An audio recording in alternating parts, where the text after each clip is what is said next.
Have you ever paused mid-cheer and wondered if the very foundation of our Lakers' dreams has been quietly unraveling beneath the spotlight? What if the reassuring grin of our leader conceals a vulnerability that could topple even the mightiest dynasty? Can a single misstep on the hardwood betray decades of superstardom, leaving a franchise's legacy hanging by a thread?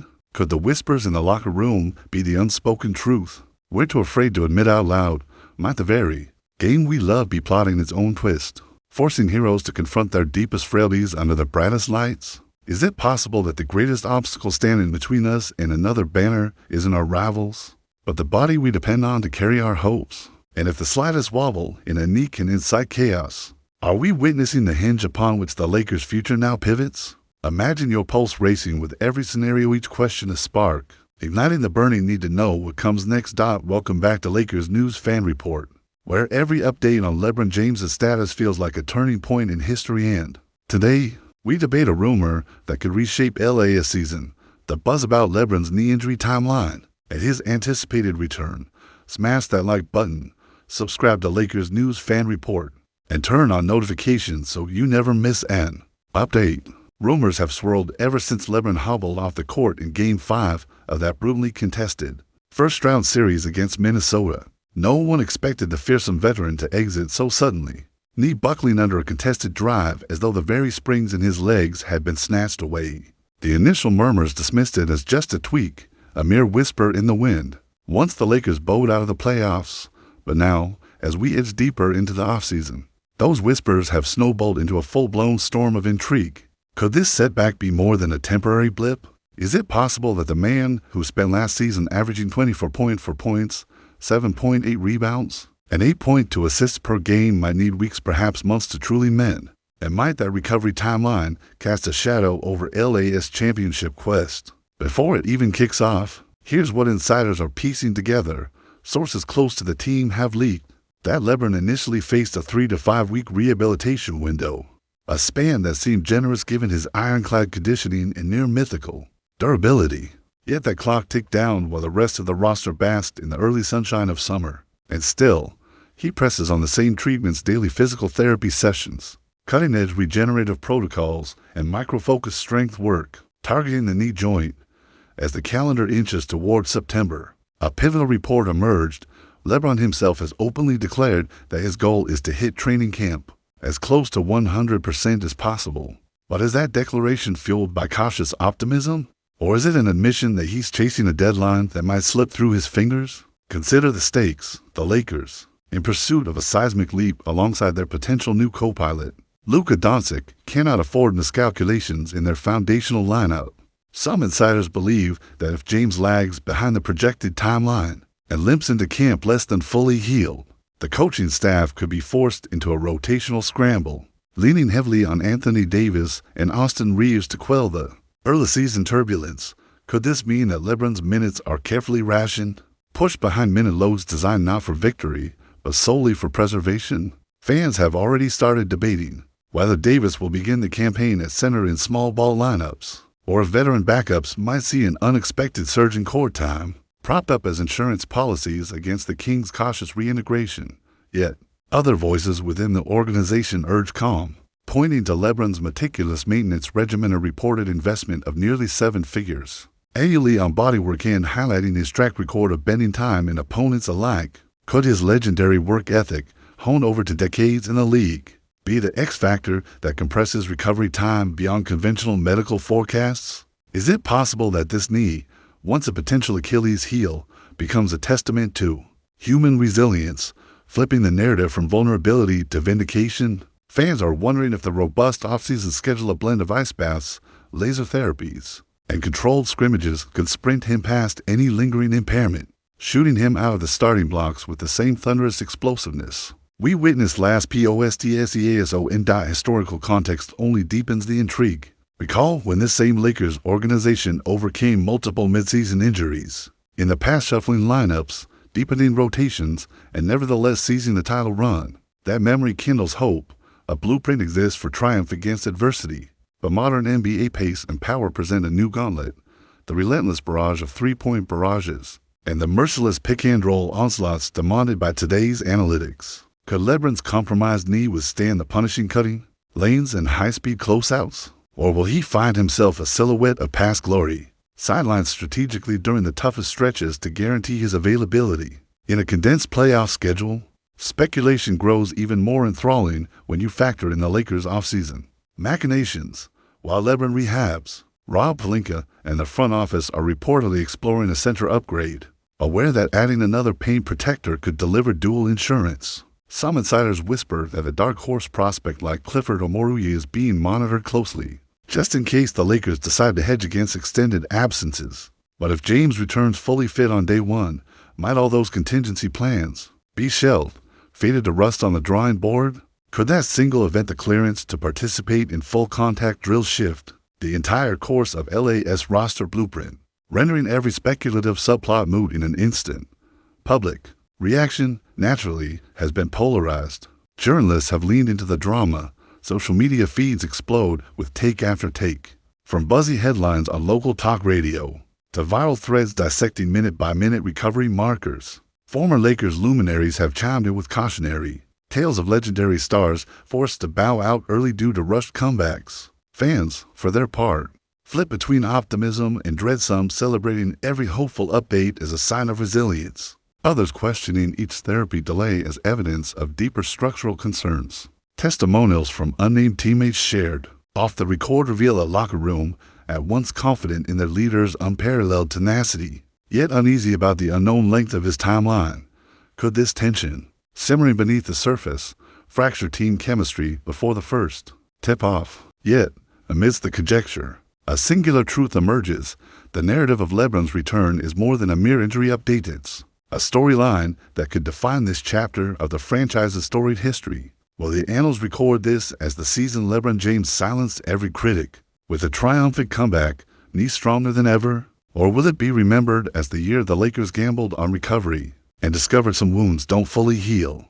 Under the pressure of championship expectations, could this injury saga be the crucible that forges a new bond among teammates? Or does it threaten to erode the foundations of trust that a team needs to chase titles?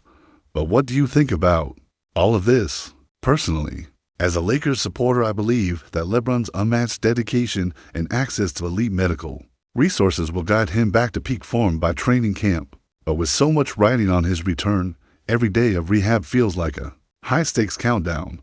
I can't wait to read your thoughts in the comments below. If you're as hyped as I am for Lakers News Fan Report, smash that like button, subscribe to Lakers News Fan Report, and turn on notifications so you never miss a moment of the drama in purple and gold. The countdown to training camp has begun, and while LeBron James inches closer to full health, the ripples of his return are already reshaping the Lakers' offseason chessboard. Could this mean a seismic realignment of roles when the season tips off?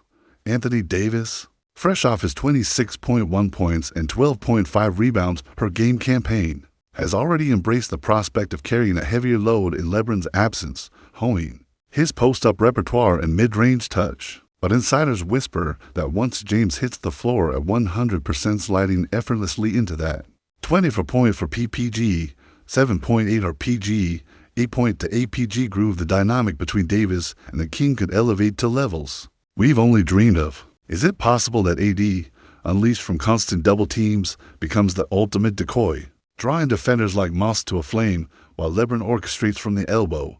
Meanwhile, Austin Reeves, the 2020 undrafted sensation who exploded for 13.4 points and 4.5 assists per game, stands poised to make a breakout splash of his own. Could LeBron's cautious minutes plan hand Reeves a starring role early on, letting him pilot the second unit with playmaking freedom? Fans are wondering if we'll see more sequences of Reeves posting up smaller guards, unleashing that silky three-point stroke under LeBron's watchful eye.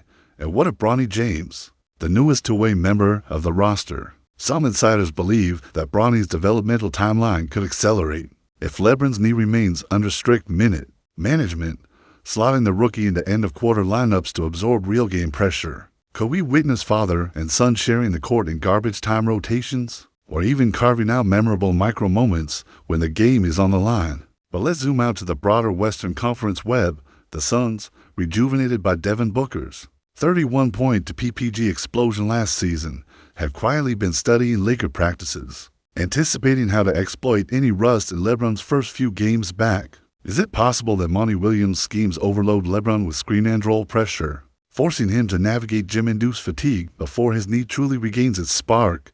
The Nuggets, meanwhile, are salivating at the thought of Jokic's passing range and Murray's surgical drives exploiting the still coagulating Laker defense. Could Nikola Jokic's 10.8 assists per game morph into pinpoint lobs against an untested paint rotation, leaving Clifford Omoruyi if he signs on as the lone bulwark between Jokic's high-post dominion and the rim? Even Golden State's sharpshooters have weighed in.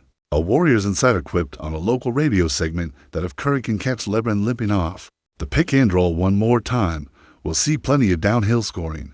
The prospect of Stephen Curry spraying 43.5% from beyond the arc in early season matchups has Lakers Nation sweating. Some analysts propose small ball tactical tweaks, sliding Rui Hachimura to power forward more often, deploying more zone defenses to mask any initial stumbles by James. Could this be the turning point where Darvin Ham's coaching acumen is tested to its limit, forced to engineer lineup permutations that compensate for Lebron's gradual ramp-up? Rewind to last season's playoff skirmishes against the Thunder. Recall how LA was gashed repeatedly in the third quarter, when Lebron's minutes were throttled by lingering soreness. Could karma strike if the Lakers don't heed those warnings? Rushing James before he's truly ready, fans are still haunted by Russell Westbrook's ill-fated stint and aggressive veteran return that crumbled under playoff intensity. Is the front office destined to repeat history, or will they learn from past missteps and give Lebron the runway he needs, only inserting him when the benefits outweigh the risks? Off the court, the buzz has reached fever pitch. Reporters have circulated clips of Lebron candidly admitting that my knee isn't where I want it yet, sparking viral reactions on Twitter from Magic Johnson, who tweeted that if it were me, I'd take every extra day to be sure. Javale McGee, during a recent livestream, mused that sometimes you gotta chill for a month to play at 110% for 6, prompting social media debates about the wisdom of playing in safe versus chasing early season glory. Local talk shows have hosted heated panels, dissecting every rehab update from night vision ultrasound footage to the subtle tweaks in James's shooting form. Could this media maelstrom itself become a smokescreen, distracting rivals while LA's medical team plots a stealthy comeback plan? Then there's the strategic dimension, playoff rotations. If James returns mid-November, could Darvin Ham elect to limit his minutes for the first dozen games, effectively sacrificing a handful of wins to blueprint a more lethal postseason? Some insiders believe that the Lakers, eyeing a deep playoff run, might willingly forfeit December matchups to have James firing on all cylinders come April. But could this unconventional timeline backfire, dropping LA to the 7 or 8 seed and forcing a grueling play-in battle? Fans are questioning whether it's smarter to chase seeding or prioritize peak health and impossible calculus when your franchise icon's well-being is at stake. Even the chemistry factor looms large. Teammates have raved about James's steadying presence in the locker room, citing his mentorship of Reeves and the confidence he instills in younger players. Could an extended absence fracture that intangible bond, forcing the locker room to reforge unity under interim leadership? Or might Davis and Reeves step up, forging a new core around which Lebron seamlessly reintegrates, picking up right where he left off? Some coaches believe that going 5 or 6 games without their leader could create a false sense of self-reliance, potentially leading to a rocky transition when James re-enters. Is it possible that the greatest threat to LA's cohesion is not injury, but the abrupt void that his sidelining creates? And just when you think you've mapped every scenario, an unexpected subplot emerges: the front office's rumored pursuit of a veteran big man to complement the lineup. Could LA's late summer chatter about a low-cost signing someone in the mold of Robin Lopez or Mason Plumlee indicate a backup plan designed to shoulder early season paint duties? Some insiders believe this third big could be the unsung hero, picking up the defensive slack while James refines his mobility. Fans are already speculating who that veteran might be, poring over free agent scraps and G League alumni lists for any candidate capable of stabilizing the rotation through all this. One truth resonates: LeBron James's return is more than the comeback of a superstar. It's the linchpin upon which the Lakers' destiny hinges. Every minute allocated, every lineup tweaked, every opponent's scouting report crafted will revolve around that knee's readiness. Could this saga conclude with James storming back at full tilt, proving the skeptics wrong and silencing the doubters? Or will it spiral into a cautionary tale of ambition outpacing prudence, leaving LA to rue the day they rushed their king now. As the preseason tips off and every dribble, every shimmy off-screen cut, and every defend on a bump screen is scrutinized, Lakers fans face a stark question. What will define LA as destiny? Reckless urgency or calculated patience? Personally, as a die-hard Lakers supporter, I believe that tempering ambition with prudence is the only path to enduring greatness. Letting Lebron's knee heal thoroughly before asking it to carry championship dreams. If you enjoyed this breakdown, don't forget to hit that like button, share your thoughts, and subscribe to Lakers News Fan Report so you never miss another explosive update.